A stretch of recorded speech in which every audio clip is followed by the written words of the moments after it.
Selamat pagi semua. Jadi pada pagi hari ini kita akan membahas tentang cahaya. Penerapan sifat-sifat cahaya. Cahaya dihasilkan dari sumber-sumber cahaya, misalnya matahari, senter, lampu, lilin.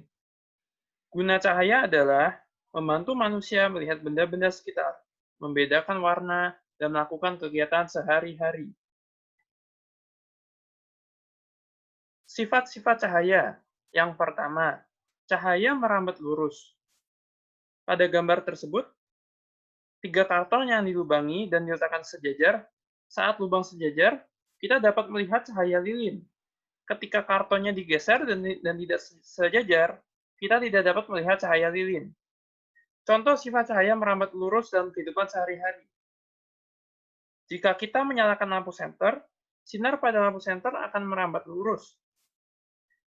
Sinar matahari yang merambat lurus ke bumi. Yang kedua, cahaya menembus benda-benda bening. Ketika kita mengarahkan senter ke papan melalui gelas bening, maka cahaya senter akan menembus gelas dan menyinari papan tersebut. Contoh sifat cahaya menembus benda-benda bening dalam kehidupan sehari-hari. Cahaya matahari dapat menembus kaca jendela sehingga ruangan terlihat terang. Contoh benda-benda yang dapat ditembus cahaya disebut benda bening, yaitu ada kaca, air jernih, dan plastik bening. Contoh benda yang tidak ditembus cahaya disebut benda gelap. Contohnya, jika cahaya mengenai lemari yang terbuat dari kayu, maka cahaya tidak dapat menembus tetapi membentuk bayangan. Kesimpulannya, cahaya yang mengenai benda bening akan menembus, tetapi cahaya yang mengenai benda gelap akan membentuk bayangan. Yang ketiga, cahaya dapat dipantulkan. Cahaya dapat memantul ketika terkena permukaan benda.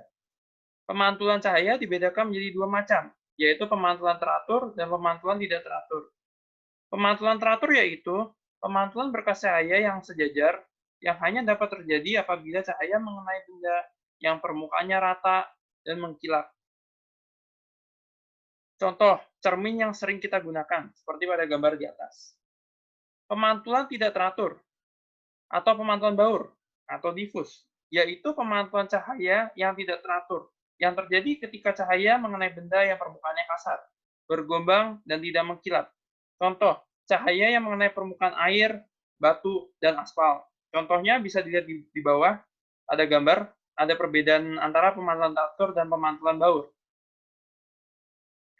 Lalu sifat yang keempat, cahaya dapat dibiaskan atau dibelokkan.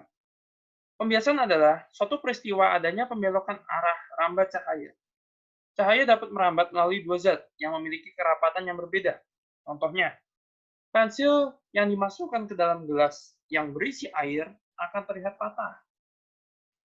Cahaya merambat melalui udara dan air. Contoh yang kedua, kolam yang airnya jernih terlihat dangkal. Dan contoh yang ketiga, melihat bintang menggunakan teleskop. Sifat yang kelima, cahaya dapat diuraikan. Penguraian cahaya atau dispersi yaitu penguraian cahaya putih menjadi cahaya yang memiliki beragam warna, seperti yang terlihat pada pelangi. Terjadinya pelangi, cahaya matahari mengenai titik-titik air di udara. Cahaya matahari terpantul dan terurai menjadi berbagai warna, merah, jingga, kuning, hijau, biru, nila, dan ungu, atau disingkat Meijiko Hibiniu. Pada gambar di bawah, sebelah kiri bisa dilihat adalah cakram warna, berbentuk lingkaran dengan 7 segmen warna yang jika diputar akan menghasilkan warna putih, membuktikan bahwa gabungan dari 7 warna Meijiko Hibiniu adalah warna putih. Alat optik. Alat optik merupakan alat yang memanfaatkan sifat cahaya. Ada loop atau kaca pembesar. Loop terbuat dari sebuah lensa cembung. Loop dapat membantu kita melihat benda berukuran kecil, misalnya tulisan di buku. Dalam memperbesar suatu benda, loop menerapkan sifat cahaya, yaitu dapat dibiaskan dan dapat menembus benda bening. Kemudian ada kacamata.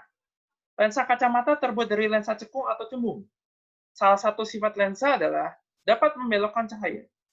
Cahaya dari luar menembus lensa yang bening, lalu dibelokkan ke retina mata sehingga kita dapat melihat benda. Kemudian ada mikroskop. Mikroskop adalah alat yang digunakan untuk melihat benda-benda kecil, misalnya bakteri dan jamur. Kemudian yang terakhir ada periskop.